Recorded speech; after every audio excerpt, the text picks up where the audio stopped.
Hi, my name is Michelle Gellis. I want to thank the American Acupuncture Council for giving me this opportunity to present for you today on setting your cosmetic acupuncture practice up for success. Please go to the first slide.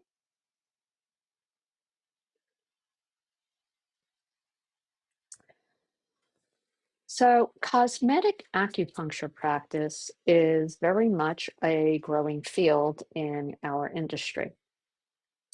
And I have been teaching cosmetic acupuncture classes for well over 20 years. I am an author and have recently published a 500-page hardcover full color book on treating the face, and I am on the doctoral faculty at Yosan University in Los Angeles. And before that, I worked at the Maryland University of Integrative Health for almost 20 years. And I teach facial and cosmetic acupuncture classes internationally.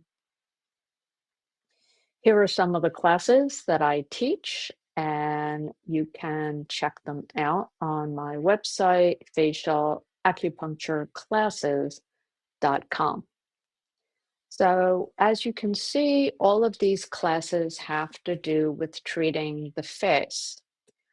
And one of the things that can happen as a student, as a practitioner, is you take a training and then you want to incorporate it into your practice, but you're not quite sure how to handle the um, maybe the aesthetics of the practice and the marketing of this new offering that you have. So that's what we're going to talk about today. Oh, here is uh, my book, and you can see all of the different chapters, and it is a comprehensive book, as I mentioned, full color.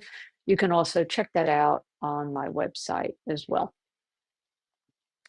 So when you're thinking about, so let's say you've just taken a cosmetic or a neuromuscular uh, facial acupuncture class, or maybe microneedling, red light therapy, facial cupping, and gua sha. What are the foundations for really building success in your practice? Well, number one, strong diagnostic skills. Number two, really understanding your patient's cosmetic goals and their therapeutic goals, because cosmetic acupuncture is not just about treating the skin.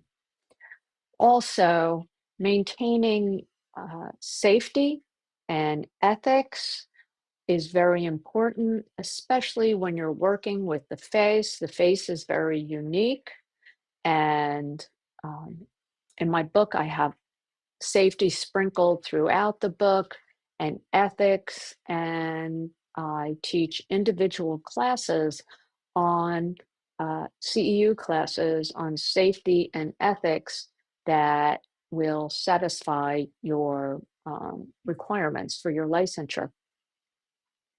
So investing in continuing education is really important.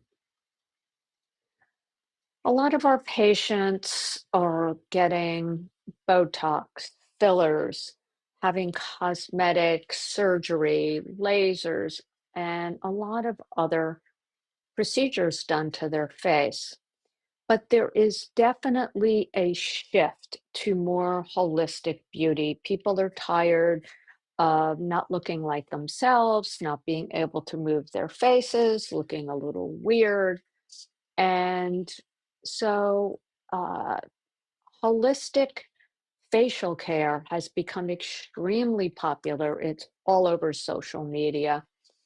And what does holistic beauty mean? It means moving beyond just the aesthetics and thinking about the whole person wellness.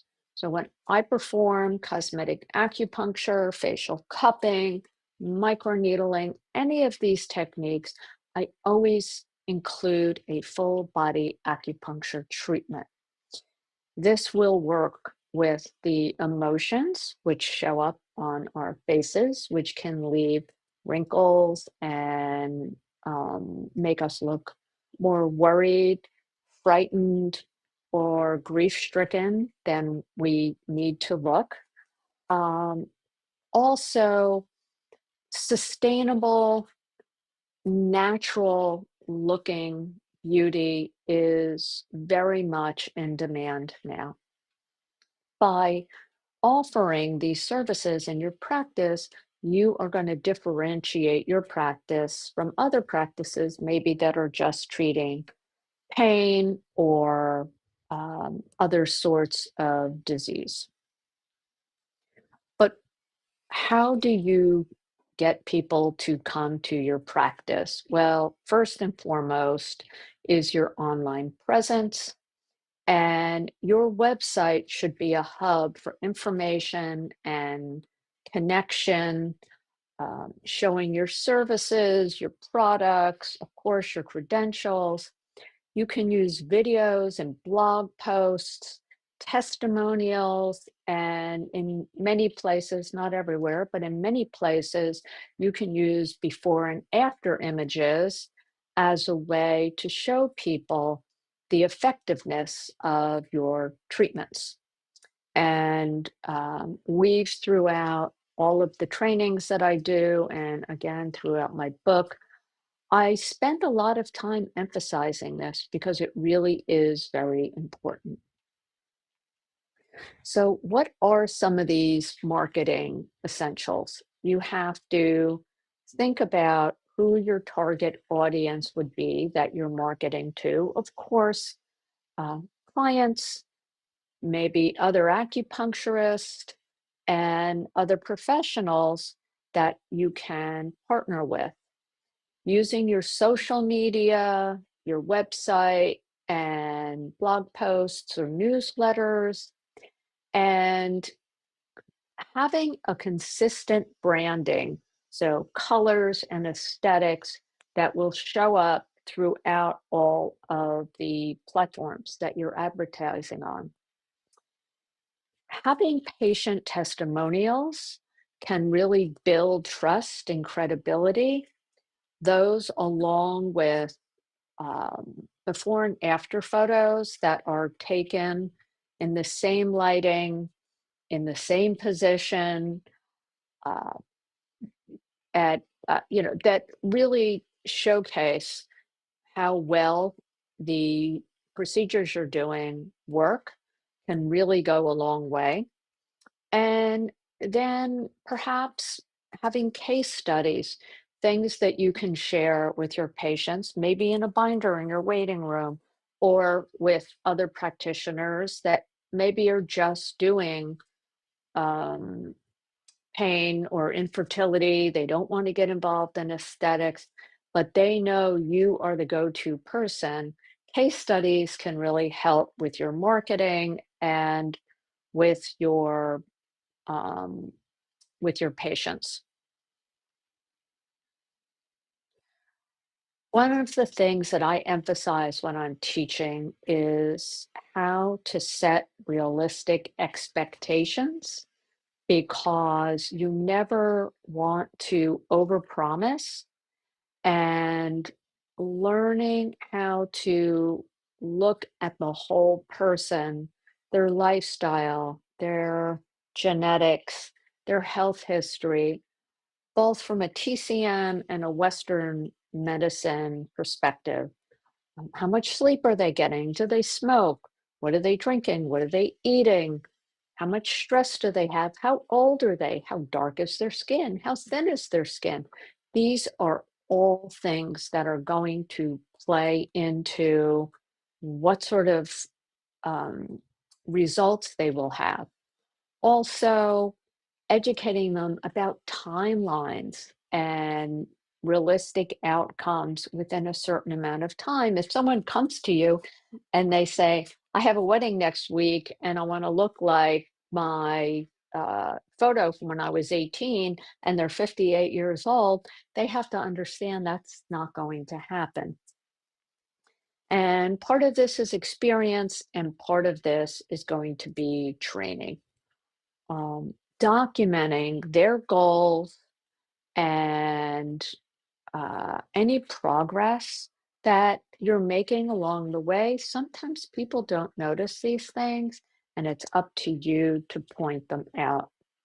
And then, really, this all goes to building trust and not coming off as someone who's just trying to sell them something, but really being professional, having good listening skills. Um, when I was teaching at Maryland University of Integrative Health, I taught a full semester listening skills class as part of our traditional diagnosis class. So there was a whole section on listening skills, really learning how to listen beyond the words. Additionally, what are the short-term results they can expect? What are the long-term results they can expect? And then looking at not just the cosmetic improvements, but their overall health. The way that I teach cosmetic acupuncture incorporates some auricular points. I've had patients quit smoking, stop drinking, sleeping better, so many other things, better digestion, just calmer because of the cosmetic acupuncture that they're coming for. So they get unexpected results, and it's important to point that out. Don't just listen and say that's great, but really point it out. Pricing your services is going to be dependent on a lot of things. I see a lot of practitioners undervaluing their practice, and you really want to set pricing that reflects both where you are to a point, because if you're buying an iPhone costs the same in Idaho as it does in New York City. So um, that is important, but not as important as you think. Your experience, your knowledge, your training, and your ability to get results is going to go very far when you're thinking about how to set pricing for your treatments. Some states allow you to create packages, and that can help to make it more cost effective for people. And really, don't put yourself on the sale rack. Communicate your pricing confidently and clearly, so there's no, oh, I thought you said this, or I thought you said that. Once your practice is started, in order to grow your practice, you definitely want to develop referral networks. This can go from attending in-person networking events, going to seminars, workshops. Maybe you're going to offer a little happy hour, healthy happy hour, where you do some red light therapy, or having little classes where you teach your patients how to do their own cupping and gua sha and sell them a cupping and gua sha set. And as I mentioned, collect those testimonials and case studies. Sending newsletters are a great way to stay connected, as I just mentioned, workshops, collaboration, um, and storytelling. People love to hear other people's stories.